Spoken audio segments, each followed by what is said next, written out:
Good evening, everyone. My name is Mark Tassoni, and I'm a hearing officer in the Legal Division of the Department of Public Utilities. I will note that tonight's hearing is being interpreted into Mandarin. As you walked in, if you needed this service, you received an earpiece and instructions on how to access the desired language. A stenographer is here as well and will transcribe everything that is said tonight. For anyone who will offer comment tonight, I would ask that you please speak clearly into the microphone and at a moderate pace. This will help ensure that the stenographer transcribes and the interpreters interpret your comments accurately.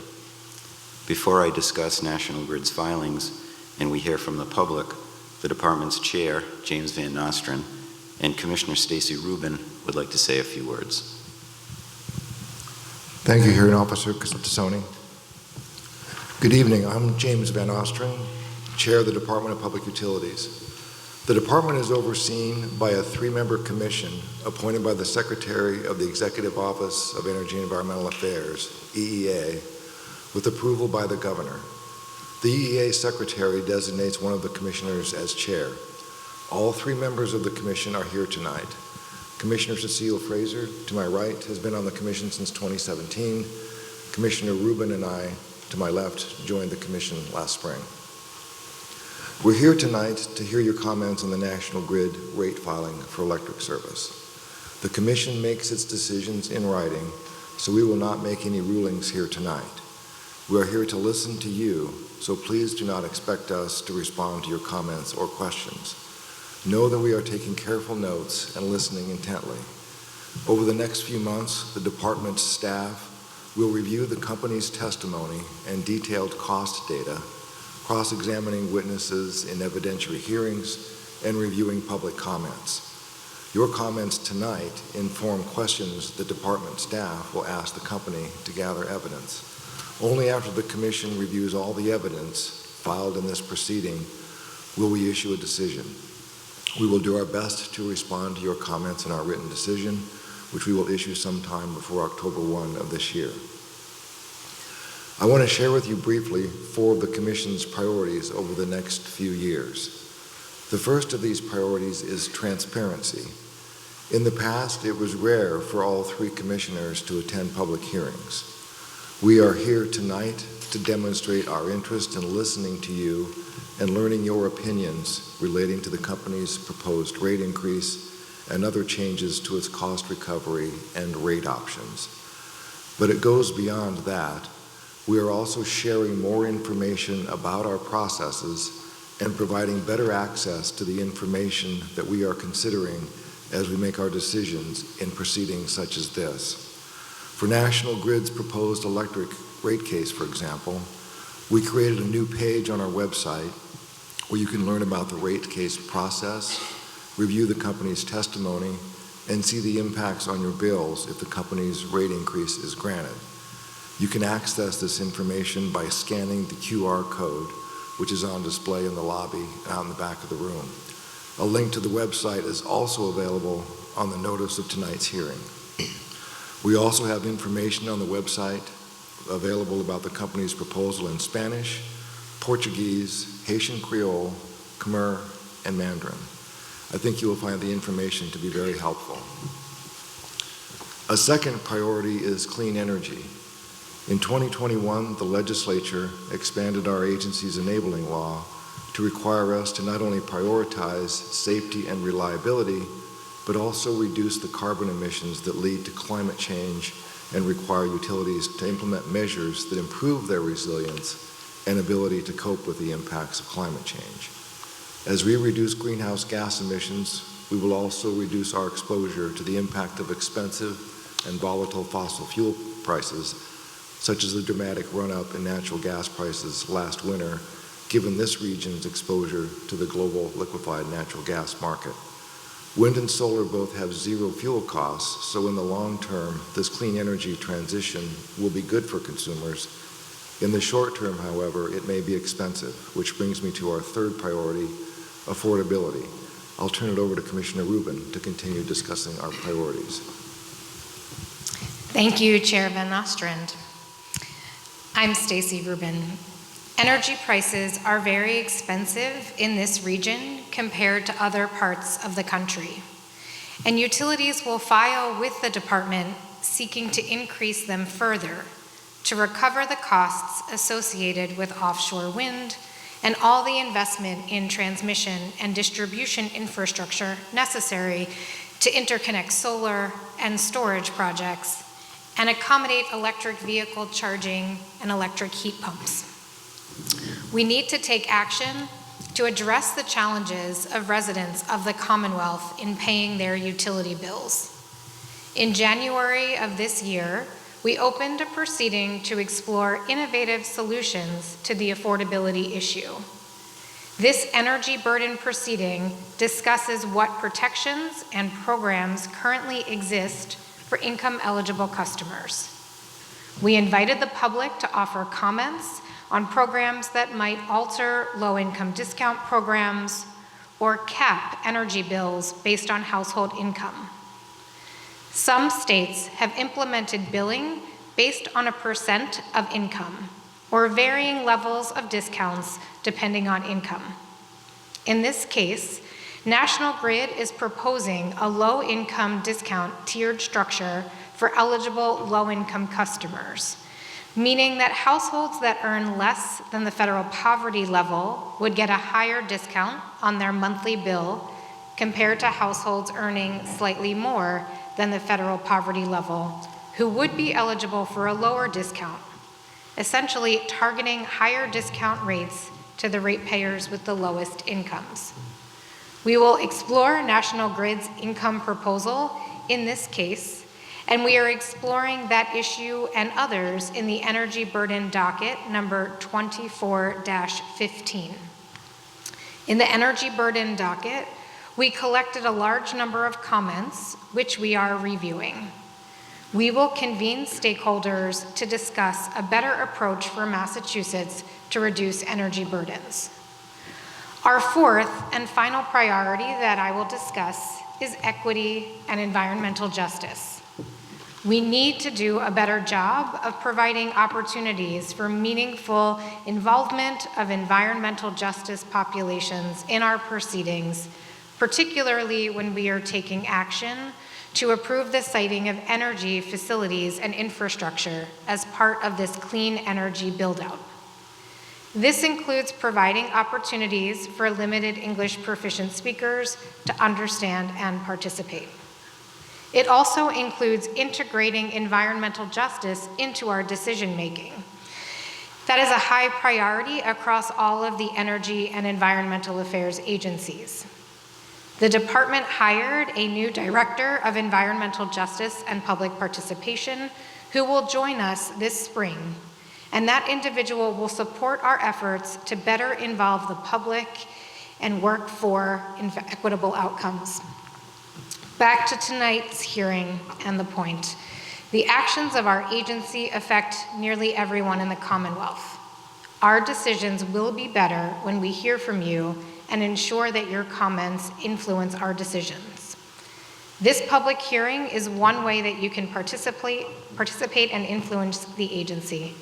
Thank you so much for making time in your schedule to attend this hearing tonight and share your comments with us on the company's proposals. I will now turn it back to Hearing Officer Tassone. Thank you. This public hearing addresses a petition filed with the department by Massachusetts Electric Company and Nantucket Electric Company doing business as National Grid, pursuant to General Laws, Chapter 164, Section 94, and 220 CMR Section 5. National Grid seeks approval of a general increase in electric-based distribution rates, as well as the transfer of some costs from reconciling mechanisms to base rates, to generate approximately $131.6 million in additional distribution revenues. The proposed base distribution rate increase is in addition to changes to other rates, such as supply rates and reconciling mechanisms that occur during the year. The company also proposes a 5-year performance-based rate-making plan, which would allow the company to adjust its base distribution rates on an annual basis to account for, among other things, inflation and certain operating expenses. Further, the company seeks to implement a comprehensive cost recovery mechanism that would allow it to recover capital costs and other expenses that it expects to incur over the next 5 years. There are numerous other proposals contained in the company's filing. The department docketed National Grid's petition as DPU 23-150. A summary of the proposed rate increase and some of the rate-making proposals is set forth in the notice of tonight's hearing. We had copies of the notice available when you walked in. The notice also contains a link to a department webpage where there is more information about the company's petition. Further, we have displayed a QR code at the sign-in desk. Anyone can scan the code and link directly to the department webpage to review information about the company's filing. The notices and webpage also contain some bill impact information, and any customer can contact the company directly for specific bill impact information. The department has suspended the effective date of any new rates approved in this proceeding to October 1st, 2024, to investigate the company's petition. The department required the company to publish notice of tonight's hearing in state and local newspapers, to give notice to local elected officials, to provide copies of the notice to city and town clerks for posting in city and town halls, to display the notice on the company's website, and to provide individual notice to customers through a bill insert, email where applicable, and other forms of social media. There are two types of hearings that the department holds in a case like this. The first type is a public hearing in the company's service area, which is the type we are holding tonight, where we hear comments from the public. The purpose of the public hearing is to allow anyone to provide their comments concerning the company's proposals to assist the department in its investigation. We have scheduled several additional in-person hearings across Massachusetts. We also will hold 2 hearings over Zoom on Thursday, March 21st, one at 2 p.m. and one at 7 p.m. The notices and webpage have more information on those hearings, including the Zoom link. The second type of hearing is an evidentiary hearing in which the company and any interveners present testimony and documentary evidence, both of which are subject to questioning. The evidentiary hearings will be held in May of this year. At this time, may I have the appearance of counsel for the company, please?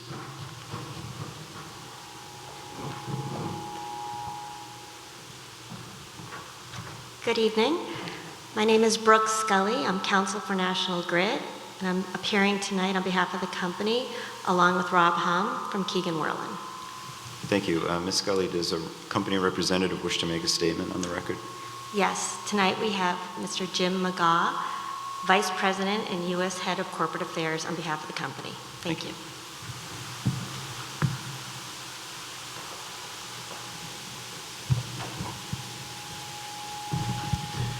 Good evening, Hearing Officer Tassoni, Chair Van Nostrand, Commissioner Rubin, Commissioner Fraser. Thank you very much for the opportunity to speak tonight. Since my remarks are directed to the public, shall I adjust the microphone, or would you have me address the bench?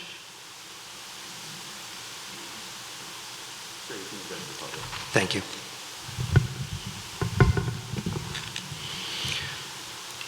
Good evening. My name is James McGaw, and I am Senior Vice President and U.S. Head of Corporate Affairs at National Grid. Thank you all for taking the time to be here tonight to provide your comments. In November, National Grid filed a proposal to update the electric-based distribution rates for our Massachusetts operating companies, Massachusetts Electric Company and Nantucket Electric Company. This proposal will allow us to continue to operate the electric distribution system safely and reliably, while making investments and upgrades needed to meet the changing needs of our customers and the communities we serve. We take this commitment very seriously. We have proposed a plan to make investments needed to reinforce the system's safety and reliability and make it more resilient to climate and external threats. It will also enable us to install clean technologies to support the state's energy policy and climate goals. The last time we updated our electric distribution rates was 5 years ago. Since 2019, we have made significant improvements to preserve reliability and enhance security. Needless to say, there has been a lot of change since 2019. Over the past 5 years, we've experienced a global pandemic that changed work patterns, shifted centers of economic activity, and caused significant economic volatility. We've all seen rising material and labor costs. We know our customers depend on us to provide their electric service. In our plan, we've proposed investments to modernize and enhance the current electric grid. This includes upgrading substations, replacing poles and wires, implementing technology to restore power faster, and more. If our request is approved, in the first year, a typical residential electric customer would experience an increase of about $7.86 a month, a 3.7% increase on the total bill. For the remaining 4 years, there would be roughly an average annual increase of 1.8% on the total bill thereafter, or approximately $4.11 per month. The distribution portion of the bill is about 27% of the total bill. In the first year, a typical residential electric customer would experience an increase of about 14% in the distribution portion of their bill. There is never an ideal time to raise rates. We recognize increases can have a major impact on our customers, but the request we made in our November filing is necessary to continue providing the level of service our 1.3 million customers in 172 communities expect. We want to help our customers manage their energy costs, so we have proposed a redesign of the electric distribution rates. The proposal would provide low-income customers tiered discount rates, a first for Massachusetts, giving larger discounts for some of our most vulnerable customers. We're also proposing additional education and outreach opportunities for income-eligible customers to increase participation in assistance programs. And we're also providing businesses and government customers education and outreach on how they can save energy. In addition, we're proposing an opt-in electrification rate to support customer energy choices and the transition to cleaner energy.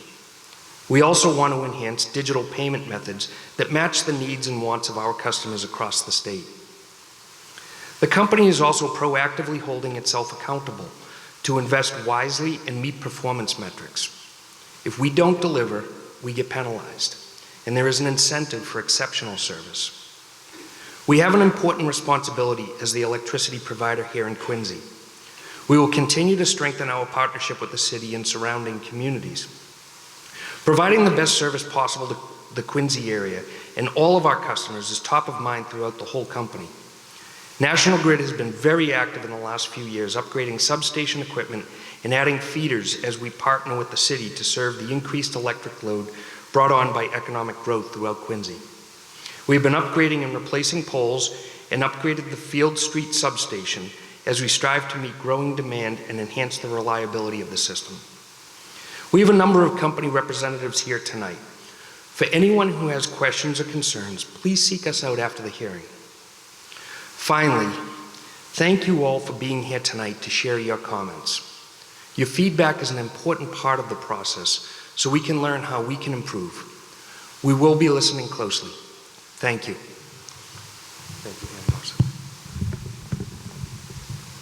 Thank you. At this time, the department will receive comment on the company's proposals. The department traditionally allows elected and appointed officials the opportunity to speak first. The Attorney General is represented here tonight. Does the Attorney General's office wish to make a statement?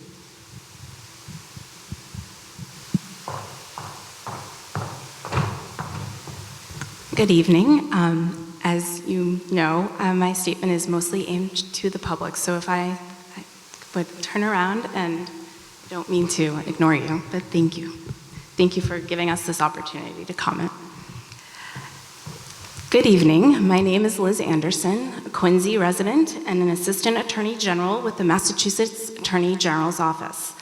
Attorney General Andrea Joy Campbell has asked me to appear here on behalf of the ratepayers of Massachusetts Electric Company and Nantucket Electric Company, each doing business as National Grid.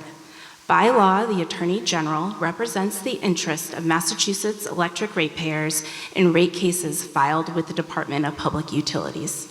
On November 16, 2023, National Grid filed a petition with the department seeking to increase the electric base distribution rates that the company charges customers for electric delivery service. Your electric bill has several components. One component is for energy supply charges. Another component is for delivery charges. This proceeding concerns only changes to the delivery component of your energy bill. In its petition, National Grid seeks 5 increases to its electric-based distribution rates, including an initial increase of approximately $131.6 million, which represents an increase of approximately 12.7% in distribution revenue. National Grid customers can expect changes to their electric bills effective October 1st, 2024, if the department approves a rate increase. In addition to the initial $131.6 million increase in base distribution revenue, the company is seeking, among other things, department approval of a 5-year performance-based rate-making plan, also referred to as a PBR. If National Grid's PBR plan is approved as filed, the company will be allowed to adjust customer rates annually beginning in October 1st, 2025, using a formula that is dependent on inflation rates and the amount of investment that the company has made in its plant and equipment. When National Grid's initial rate hike is combined with the annual increases proposed in the company's multi-year rate plan, the company's distribution revenue requirement is expected to increase by approximately $1 billion, which equates to customers' distribution rates almost doubling over the term of National Grid's rate plan.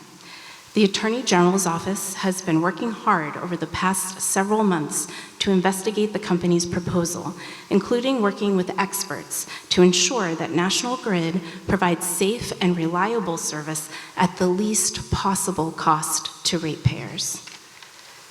This is an extremely important case because it will set electricity rates for more than 1.3 million customers in 172 communities throughout Massachusetts. The Attorney General's office encourages all customers to take the opportunity to express their concerns and priorities.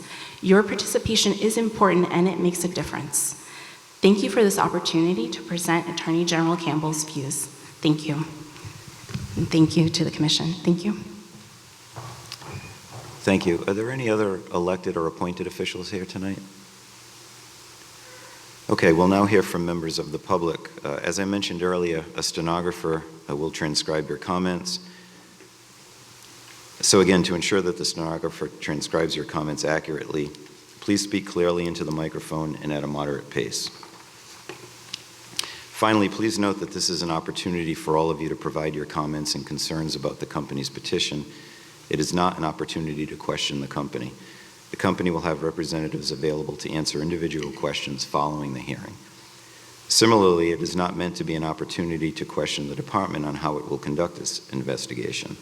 Because this is an open and ongoing investigation, the department is not permitted to discuss the substance of any issues presented in the company's petition. We had a sign-up sheet at the front of the auditorium to sign up to speak. I will call the names in the order that they appear on the sheet. If you did not sign up, that's fine. When we finish with the names on the sheet, anyone else who wishes to speak may do so. The first name is familiar to us, Daniel Nagy from Brockton. Mr. Nagy, welcome back. Thank you. I wrote my name neater this time, so you could read it this time. And I didn't come to repeat anything I said before, but to refresh your memory, when I came, I was really encouraged by the others who spoke to speak, and I had always focused on the generation side of the electricity rather than the delivery side, so I didn't have a lot of delivery to speak about, but I wanted to today. And again, I'm kind of that ideal person as the ISO and the state of Massachusetts laws are, right? I've got my heat pump, I've got my solar panels, I've got my battery. I'm in the Connected Solutions battery program. I was in the Connected Solutions thermostat program until my heat pump thermostat manufacturer doesn't participate in the Connected Solutions thermostat. And by the way, I would keep my air conditioner at 78 so that Connected Solutions would raise it up to 82 on my air conditioning, and I keep my heat at 62, so I'm kind of an ideal customer in that I try to use as little as possible, and I've got my electric vehicle. So that's kind of why we're here today, is because that heat pump and that electric car can take my use, which is normally about 300 watts in an hour, to I could easily hit 16 kilowatts in an hour, charging my EV at 40 amps, and my heat pump going at full speed in the wintertime, and that's what's causing now we have quite this need to improve our both our delivery and our generation as well. I know today's about the delivery. One of the numbers I had talked about before, we always say, oh, $20 billion to upgrade our delivery. I looked at the numbers. I'm sure you guys know it. I probably don't have to tell you guys. But I looked at, okay, what does the ISO say for the Boston region? The ISO for the Boston region says, depending on how much of our goals we hit for electrification of homes, it's between $7.5 billion up to $12.8 billion, almost $13 billion. And that's total delivery. If we take it down to distribution, which is really what they were asking for today. If I look at the transmission, they were saying that it was up to 477 miles of transmission lines that need to be upgraded, that are at risk of being beyond their capacity, at $8 million per mile. So that's about 4 billion of those numbers. So we're still looking at almost $9 billion of upgrades we have to do to that delivery to get that power from the substation over to my house. And I really want the power to stay on. Now, of course, for my own sake, as I mentioned before, it's not really that important. I have my primary source and I have my 11 backup sources of heat at my house. And there was a veteran, great guy who spoke twice over at the last meeting. I'm a vice president of a veteran service organization, volunteer. Spent 14 and a half hours volunteering for them on Sunday, 4 hours today and a bunch of hours tomorrow. I'm in multiple other service organizations. We help multiple food pantries. I've done that most of my life. And much of my career has been for low-income people, so I'm very sensitive to those low-income people. For guys and ladies that are a little better off and can afford those backup plans, if the department says no and they can't upgrade those lines and the power goes out, it's not a big deal to me. I've saved some money by not paying those rates. The people who are harmed are the people who can't afford those backup plans. They're the reasons we need to upgrade these things. To me, this is as I told you the last time, I really thought that delivery wasn't going to be a problem, and why I was always focused on generation, because if the state is saying, let's upgrade to electric heat, let's upgrade to EVs, the 2035 plan, I can't imagine not putting those things in play in order to get there. I appreciate Commissioner Rubin saying we have the highest rates, or one of the highest rates in the country. As I said, if the problem is rate, let's not say, well, let's cut the service. Let's figure out the regulations that need to be cut in order to lower those prices. Why our higher regulated states have 43% more expensive electricity should be the question, not okay, if you can't afford a generator, sorry, you're going to lose power. I just came back last week, a couple days before I saw you guys. I came back from visiting a couple of countries in Africa. The one place we stayed had rolling blackouts, and the hotel would have a sign each day what time the blackout was going to be for our section of town, which is something you can do if you have a generation shortage. If you've got delivery shortages, there's no rolling blackouts. They can't tell me to turn my power off so my neighbor Nat could have power, and then in an hour we switch. The whole thing is out if we don't upgrade those deliveries. So I would again implore you to do those things. I was a politician. I was a better speaker when I was a politician before I got out of that line of work.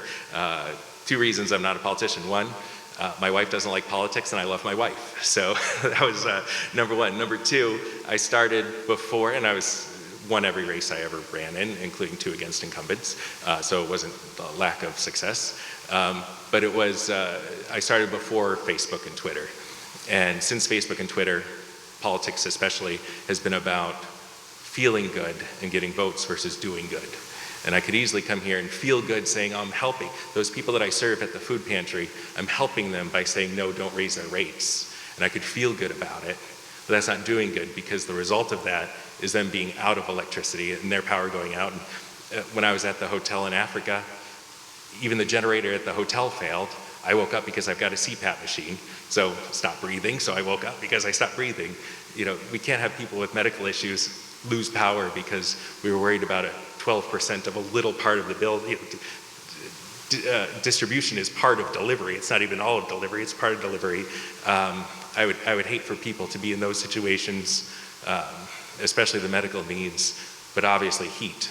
As we look again, our peak is moving to wintertime because of heat pumps. We're now going to almost triple our winter peak, which is going to be at nighttime when all those solar panels aren't going to be working. I keep doing this because I'm looking at the chart on my computer screen, by the way. It says 56,000 megawatts of solar panels, 0 are going to be used during our peak. 121,000 megawatt hours of total capacity, again, and half of them, and that includes some that are storage, which storage is, of course, a short time period, it's not a long time period, so half of our power won't be available at that time. So I'll yield so everybody else can give their opinions, but again, I appreciate you guys listening to me for a second time. This is it, you won't see me again. But again, I appreciate it very much. Thank you. Thank you, Mr. Nagy. The next speaker on the list is Jean, G-E-A-N, I'm sorry, J-E-A-N. And I'm sorry, can't make out your last name, sir. F-A-N, F-A-N? Yes. Okay. Yeah. All right, good evening, guys. I just come, I heard everything, but only one problem I have, the rate, the lie is going on, so it's too much. But that's why I'm coming here to see if you have affordable program, I can manage my bills. That's why I'm coming here.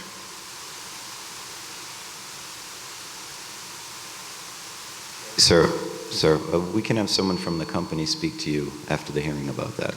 Okay. Thank you. Thank you. The next speaker, I think, is Liz Anderson. You're not giving a public comment? Okay, thank you. The next speaker is Peter Foreman, F-O-R-M-A-N.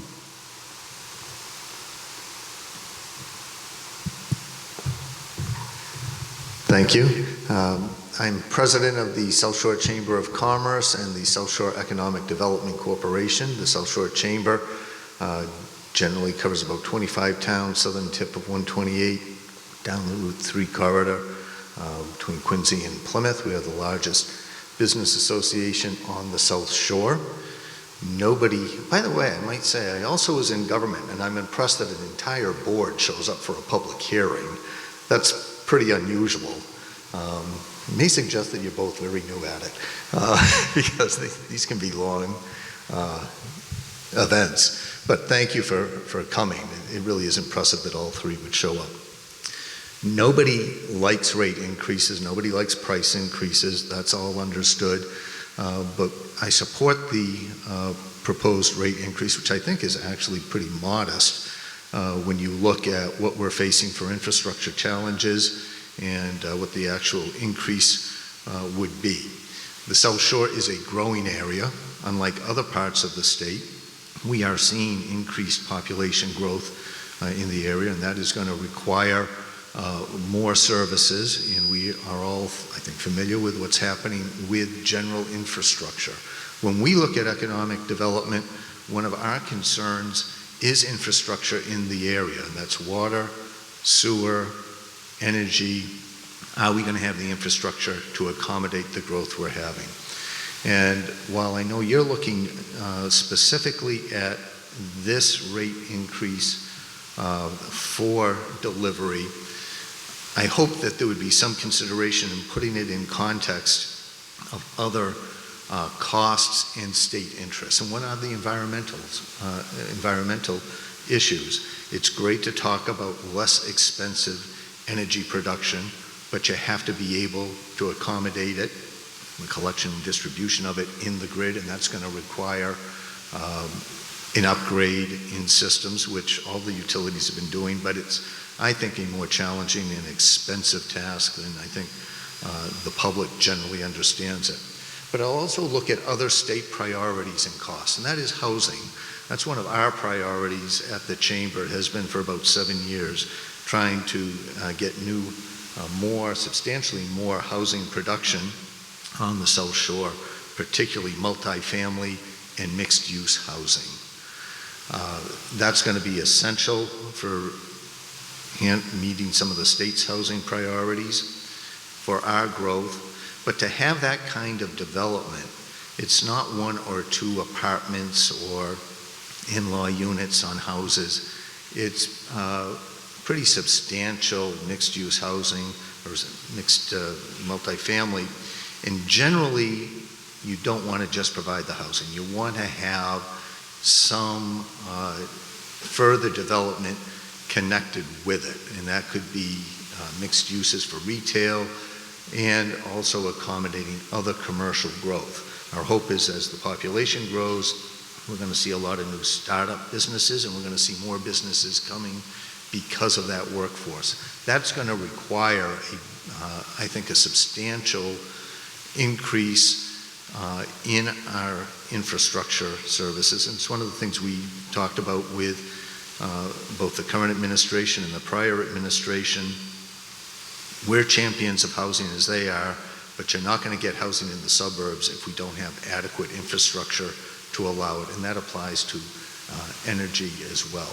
So when you look at just this rate increase only for delivery, consider what it might how it might be offset by encouraging more of the alternative energy, green energy, which will be less expensive, what it might do to help with the production of more affordable housing options, and what it might do for job creation and job growth so people have more local choices rather than longer commutes. All of those tie into the cost of living and environmental issues and social concerns. So while I appreciate the transparency, it would be great if there'd also be some clarity about how, and I know it's very tough to price this out economically, but it would be great to connect the significance and the importance of upgrading our delivery system to accommodate all of the other legitimate political state priorities we have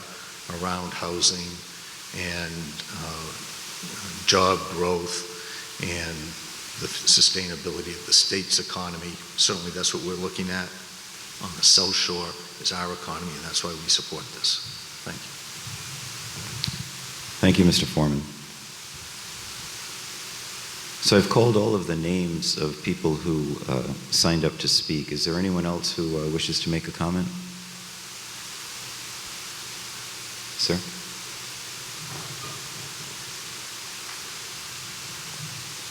Could you just state your full name for the record, please? Yeah, Bill Douglas, and I'm just a regular guy. So the couple of questions that have been a mystery for me. This state pays rates that are at the very top for the country, you know, roughly double what some states pay. And as we've stated earlier, there's a transmission component and a fuel or electron component. And what I'm trying to understand is I pay the better part of 13 cents a kilowatt hour for distribution and transmission, which is what some states pay all in.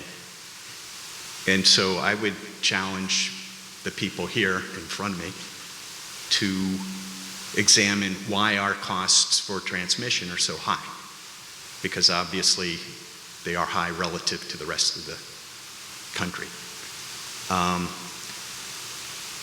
The second thing, which somewhat unrelated but related, and was brought up in an earlier comment, which is to ask, why is it that we're bringing in LNG when we could build a pipeline to Pennsylvania? Love to ask that question to the governor and why she might not work with her counterpart in New York to break the logjam, because it's insane what we do with gas. So really that's all. I'm just curious about the cost of transmission and why our policy is such that we're bringing in LNG when we have abundant gas in Pennsylvania. Thank you. Thank you, sir. Is there anyone else who'd like to speak tonight?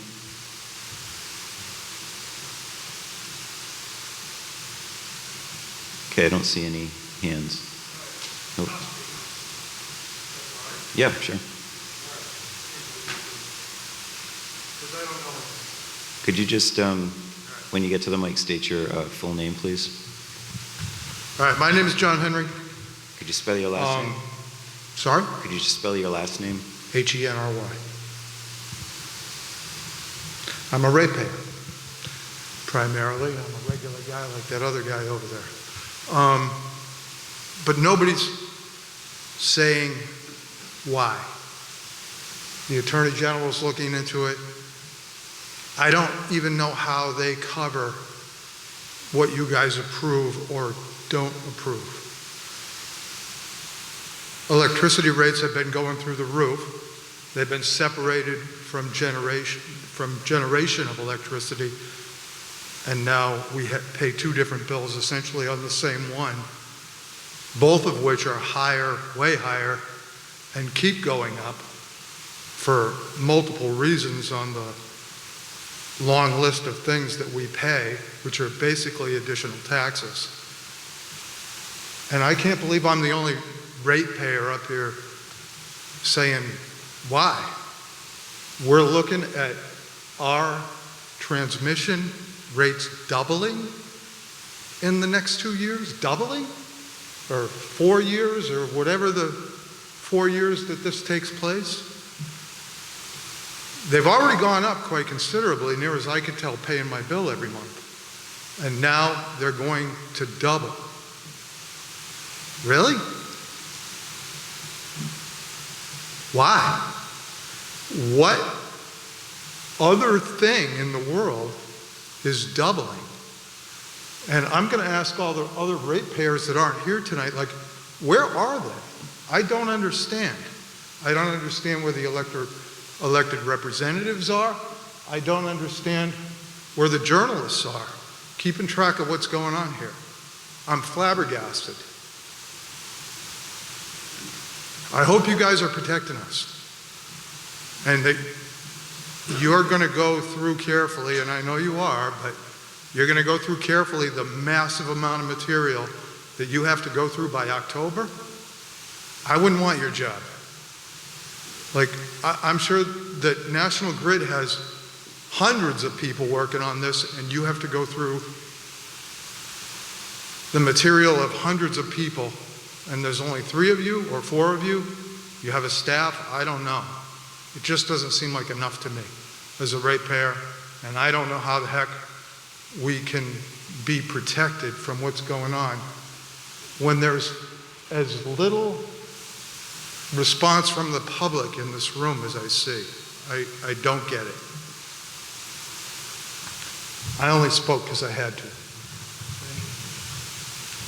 Thank you, sir. Are there any other members of the public who wish to speak?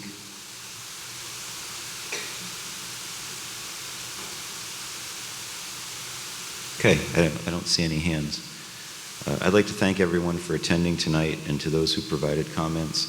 The company has representatives available to talk to you about your individual concerns. The public hearing is now adjourned, and we'll go off the record.